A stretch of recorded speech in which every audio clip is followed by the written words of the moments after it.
The unbroken thread. Lena urges you to follow her. Come, meet me in the ocular and I will unlock the door within.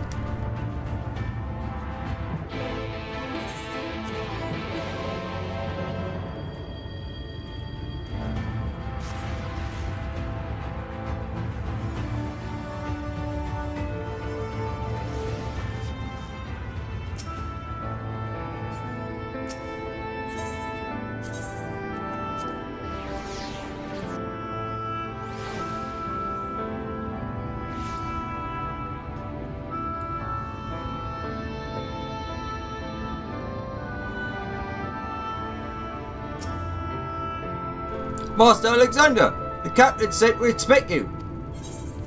Enter the ocular.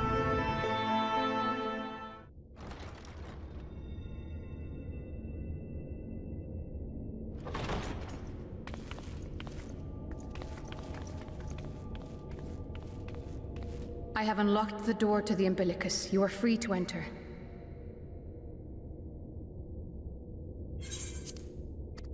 Once you have what you require, I'll see it sealed once more. Until then, I will remain without.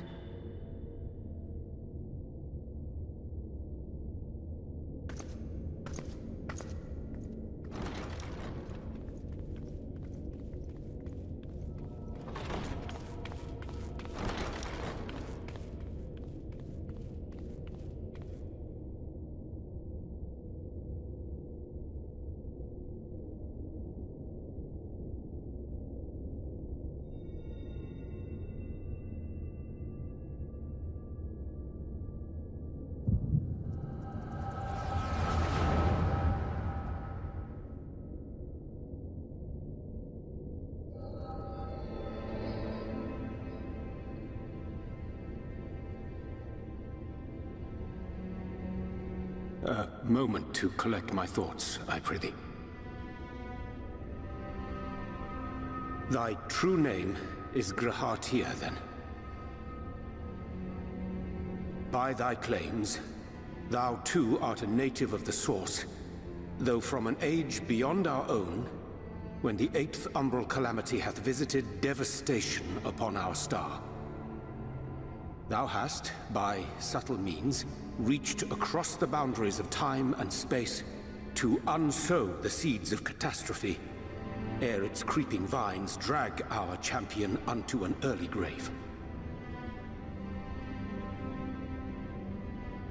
In essence, yes. A difficult story to swallow, I am sure.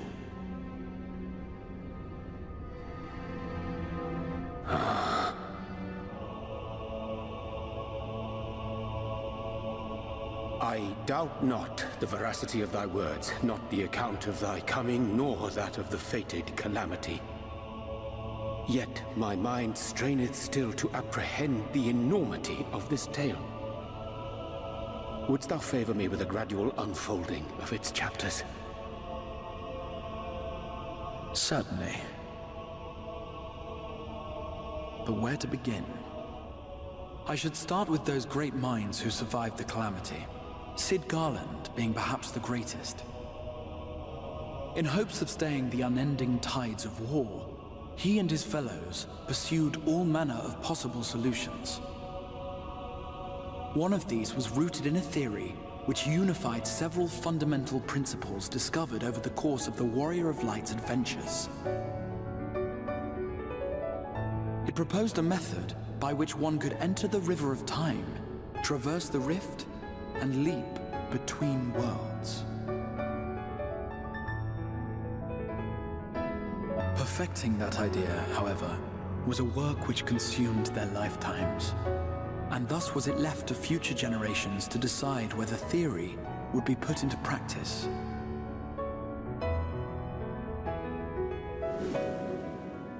But all the while, the world continued to burn. Hope was a feeble outpost, beset on all sides by thievery and misery and murder. People cried out in despair, "There is no hope, we are finished.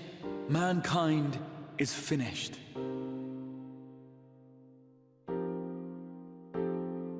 Then others raised their voices in answer. though we be beyond salvation, those who came before may yet be saved.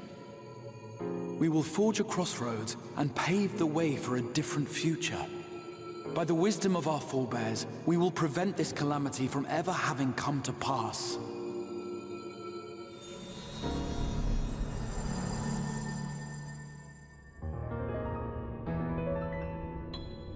The fighting went on unabated, but some few took up Sid's research and labored to realize those impossible ideas.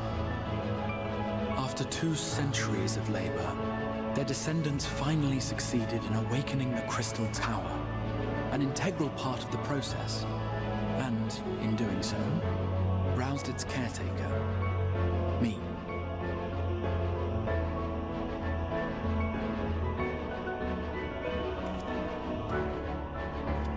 By this stage, scholars had largely established the phenomena underpinning the rejoining, and identified the first as the shard which precipitated the 8th Umbral Calamity.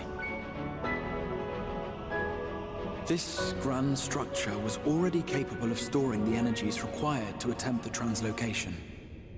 All that remained was to augment some few of its functions based upon the theoretical models of Sid and his compeers. And by means of such technologies didst thou effect thine arrival in the first, to an age before this star had joined with the Source.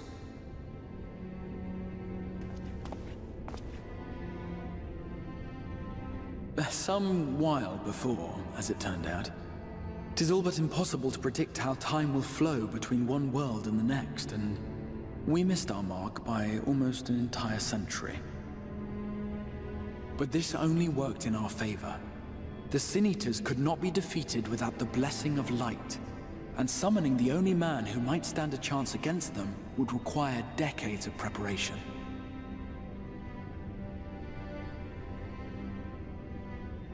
An undertaking of scarce credible endurance. That thou hast kept thy plan from falling into disarray these many years bordereth on the miraculous. Yet howsoever history be rewritten, thy present self was shaped by events which followed the calamity. Should said catastrophe be averted, the very skein of thine existence will unravel. Surely thou hast foreseen this. I am aware of the consequences. 'Tis for that very reason Sid and his colleagues bequeathed their legacy as an offering, and not an edict. To give all of oneself for the happiness of others, and with no promise of reward, 'tis a hard thing to ask. Harder still for those condemned to survive in a world which pitted brother against brother. Indeed, you are right to call the execution of this plan miraculous, though the force which held it together was nothing so inexplicable. It was him. The warrior of light has been our unbroken thread.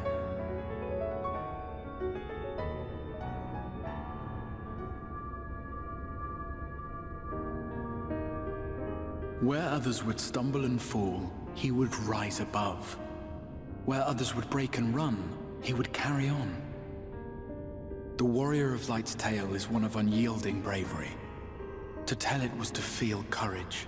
To hear it was to feel hope. It was a breath of inspiration in an age of suffocating shadow.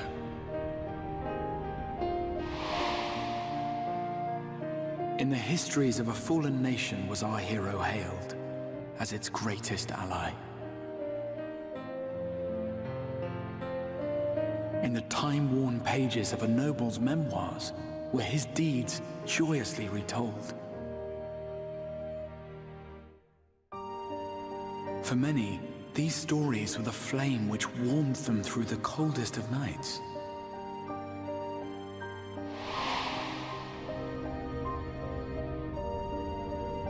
And so it should come as little surprise that the plan found no shortage of volunteers, concerning as it did the Warrior of Light himself.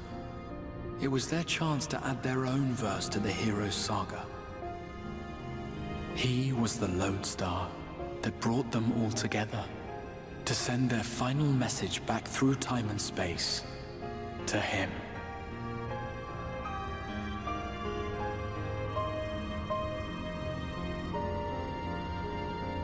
The light of your legacy was our torch in the darkness. Burn bright again and live.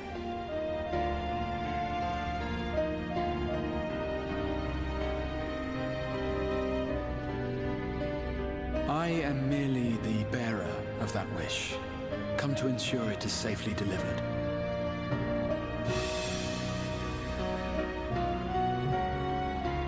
Wherefore sharest thou this burden with me and no other? What wouldst thou have me say? That you will be my accomplice?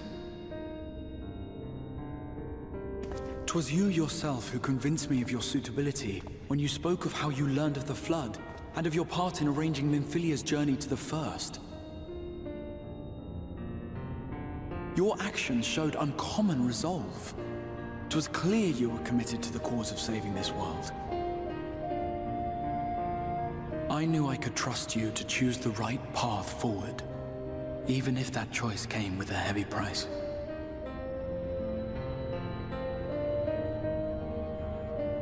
What price?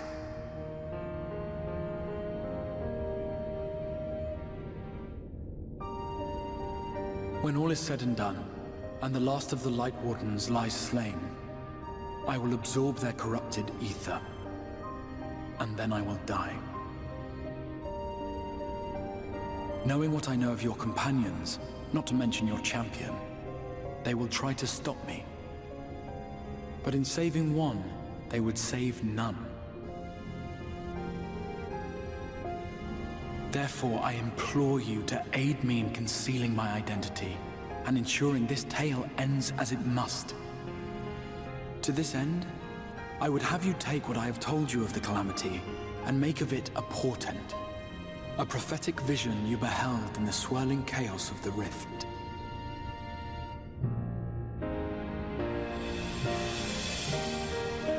Is this truly thy wish?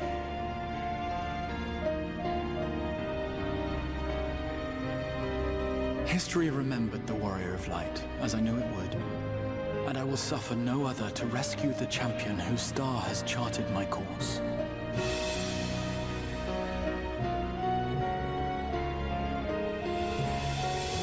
I will see this tale to a happy end, my friend. There has been enough tragedy.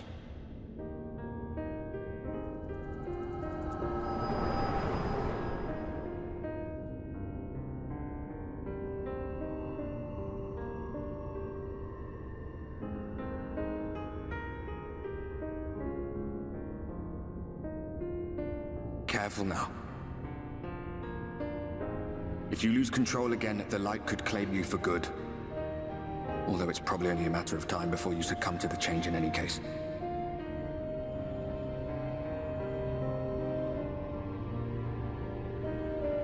What do you mean to do?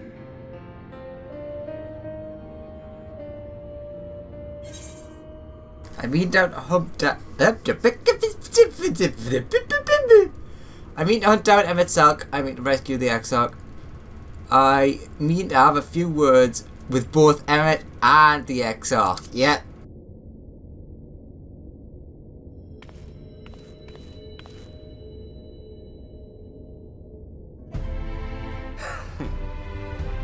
Then we should be on our way. Diassian mentioned the Tempest, did he not?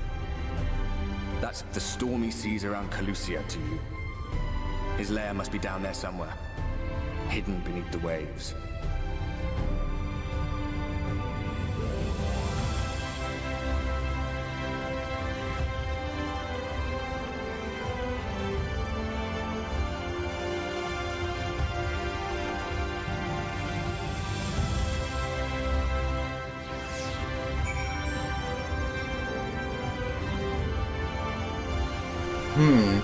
I have a feeling that this is actually going to take us there soon.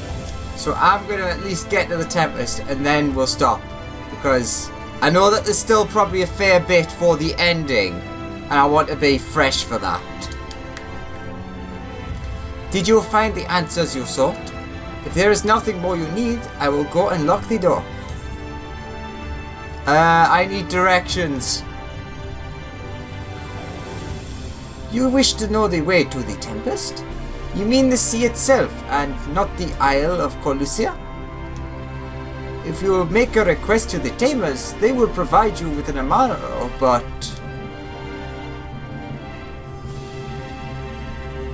Do you mean to leave right this moment? Alone? I am not sure that... Nay, I will not seek to stop you. Go with the blessing of the Shadow, and I shall await your safe return.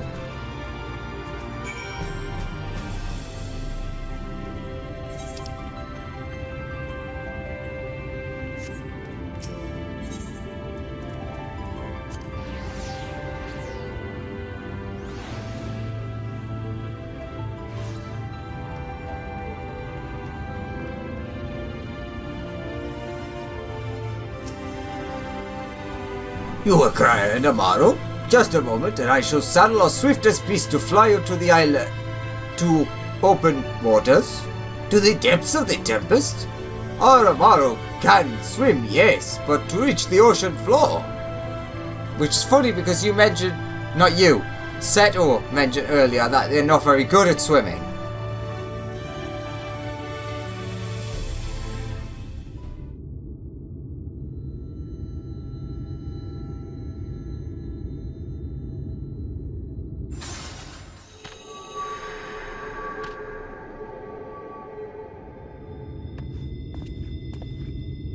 Ah, we have found thee.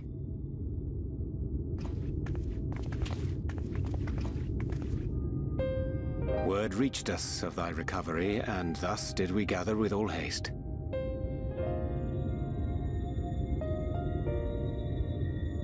Ah. By thy looks I gather thou hast gleaned that which I came to tell thee.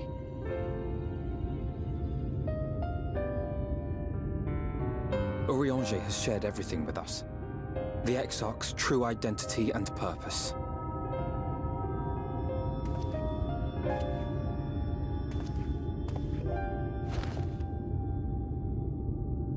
I offer no excuses. When I agreed to aid the Exarch with his plans, 'twas in full acceptance of the condemnation I would face when my duplicity was laid bare.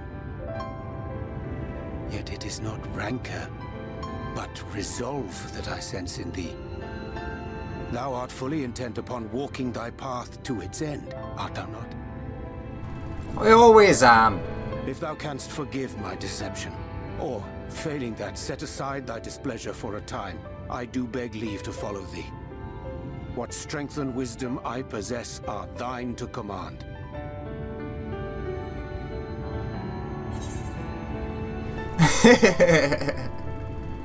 Oh, come on, I forgive you. Let's go and kick some butt. We've got an Assia to beat up. And an Exarch to save.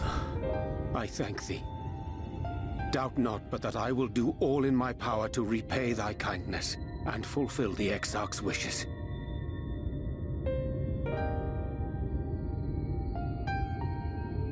I'm sorry, but I don't think this is a good idea.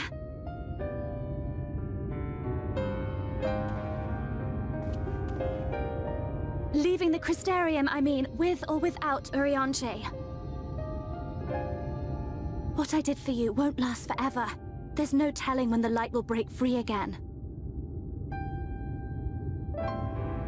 Please, you must stay here, at least for a little while longer. We will find a way to cure this, I promise you. How can you make promises? We don't even know where to start. Alize, please. You know Reen was only trying to help. Of course I know! I know only too well! But making promises you have no way of keeping is not a kindness. It's a lie. Plain and simple. We've all searched high and low for an answer, and every one of us came back empty. empty-handed! I am not about to stand in his way now.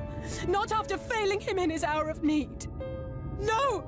The least we can do is...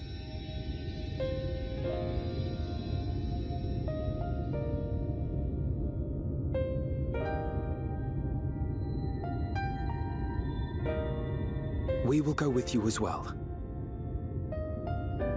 There is naught to be gained by standing still.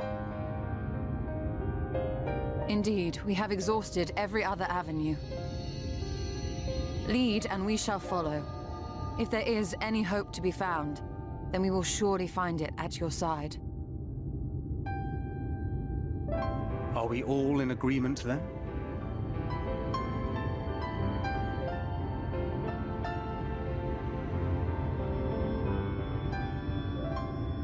Is there aught we can do to help?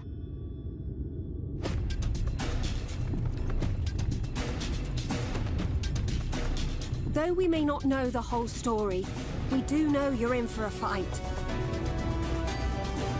And while the Exarch's away, it falls to the rest of us to see the Warrior of Darkness is given a proper send-off.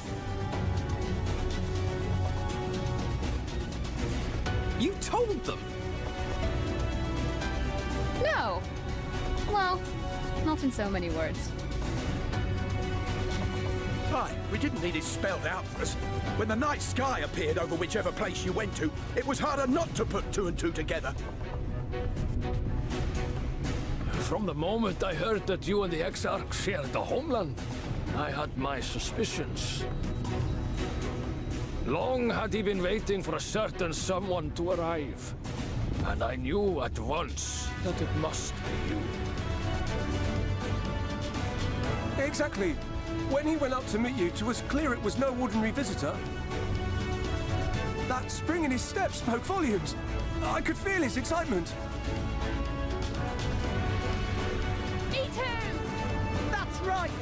Yeah, yeah.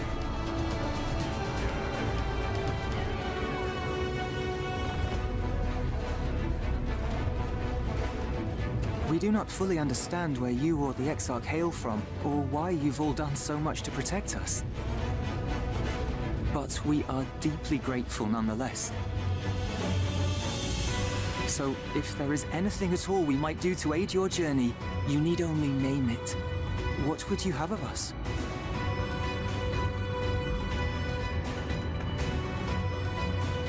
You might have invited them to join us, where there are not so many. But come, they are waiting. What is your will, O Warrior of Darkness?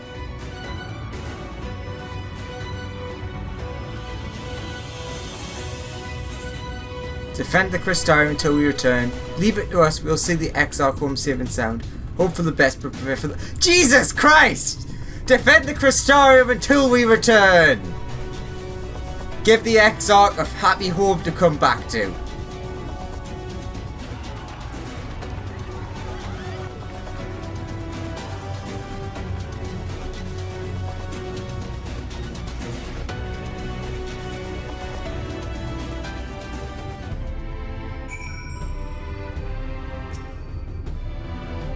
Just so you know, I will not look kindly on any further attempts to leave us behind. We do this together. God knows you've spent enough time charging into danger on our behalf. It's only fair that we return the favor. I once said that I wanted to fight for Estinian, that I wanted to save him, not let him be sacrificed for a cause, and now I say the same to you. The volunteers who journeyed to Calusia have all been safely returned to their homes. They've also assured us that they will do their best to hold the Eaters at bay in our absence. There's nothing I can do to cleanse you of the light's corruption, but I'll do everything in my power to keep it in check.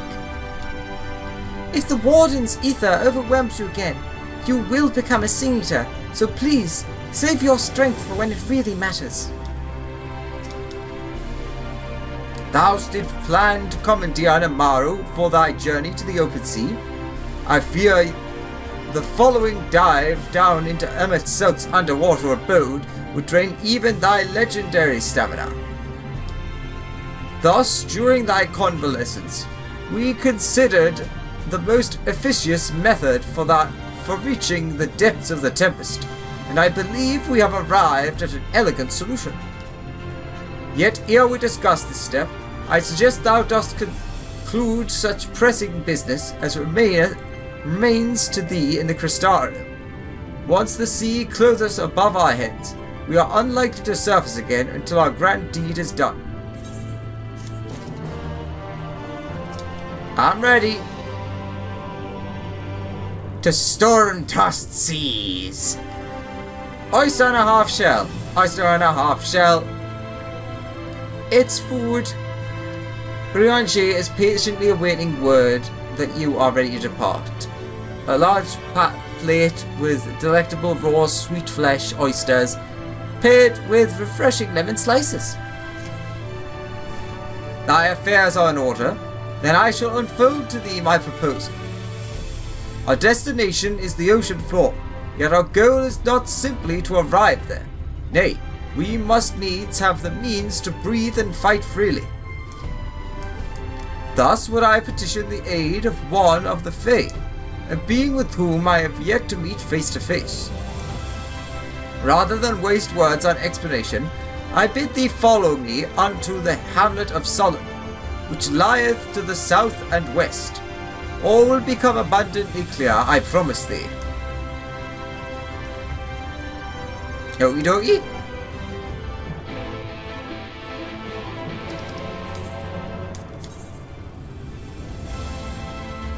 So we do want to come out of Lakeland. Okay.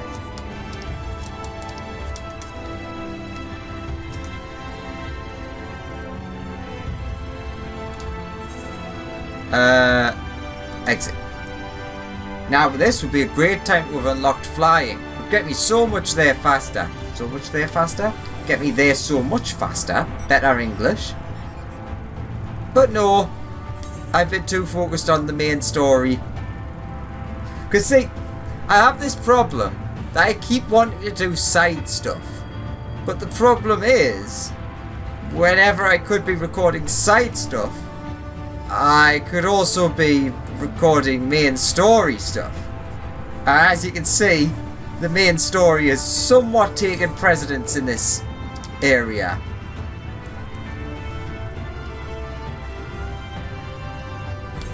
Oh my god, it's so far away. Also, I realised something that I forgot to say, because I've not really had a chance to show it off. That the island of Kent, I've been thinking about it for a while. And I've realised potentially what it could be. Because I always had a weird feeling that it looks an awful lot like Bismarck. What if it's actually the Bismarck that Bismarck the Primal is based on? Or at least the first reflection of it. I'm sure there's probably a side quest that explains what it is. Welcome to Weed.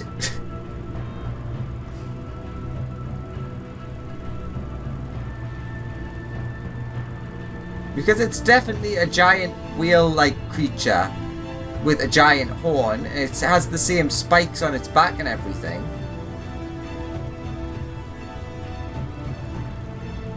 Like, at least kinda.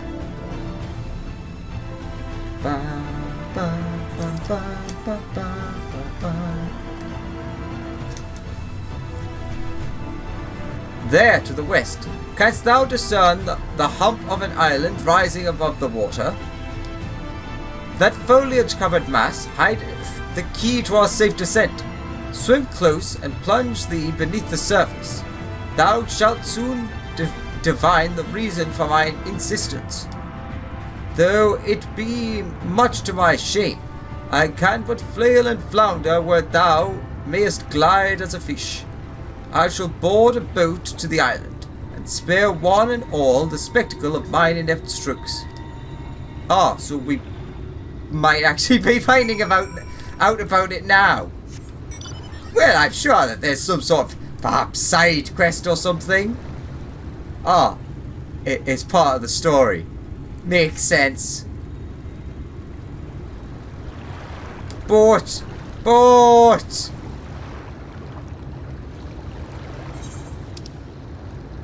Huh? 2 markers?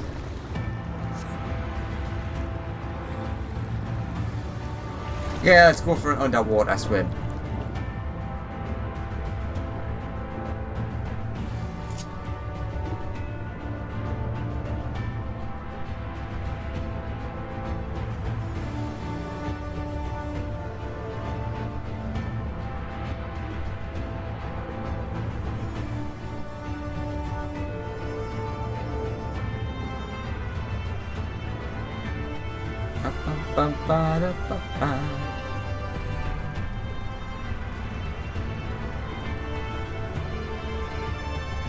Suspect rock formation. I mean, it's very clearly an eye. I mean, I'm not that stupid. Oh, still too far away. 2 curved slabs of rock seem squeezed tightly together, giving the impression of giant stone islets.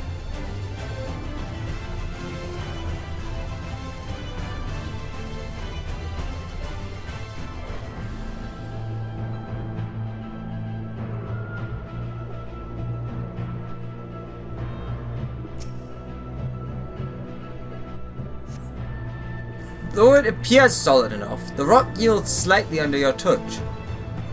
Was the surface gently shifting, or was it just your imagination? So it might be still alive?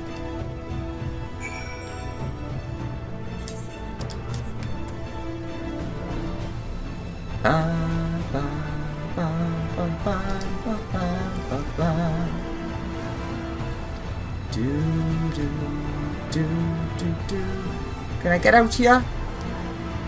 That would be a no.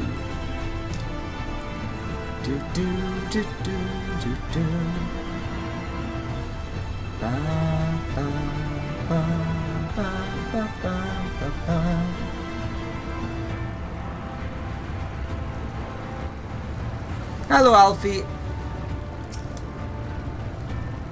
Ah, there you are. Once you've completed your underwater investigations, the path here leads to the top of the island. I wonder if everyone else is about. Ooh, looks like it. If you've solved Urianger's little mystery, then you can find him further up the slope. 'Twas all rather obvious to my eyes, though I concede I have an unfair advantage. Ah, so it is alive.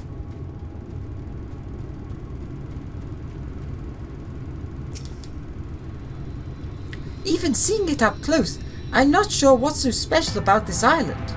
Come on, you can see Ether as well. The locals call this the Isle of Ken, which I presume must refer to knowledge. Either that or someone is being awfully zealous about marking his territory. Ha!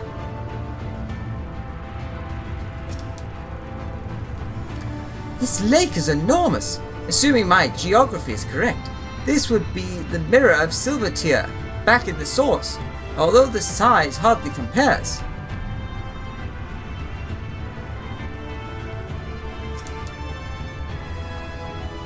Well, what hast thou discerned?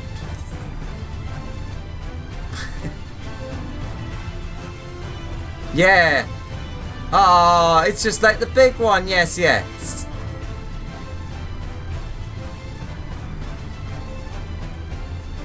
I have to say the correct option because I only get one chance here. Most perceptive. According to the law of the Pixies, we are, even now, perched upon the back of an ancient Fey entity. Its name is Bismarck.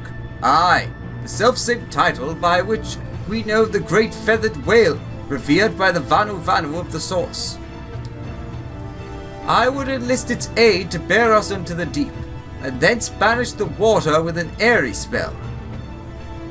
It says sphere, doesn't say spell. A liken form to the domes which do shelter the hamlets neath the Ruby Sea.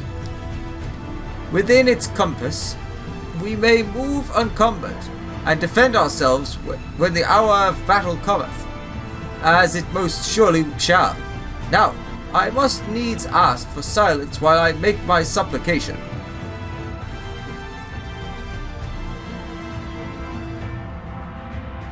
That's interesting.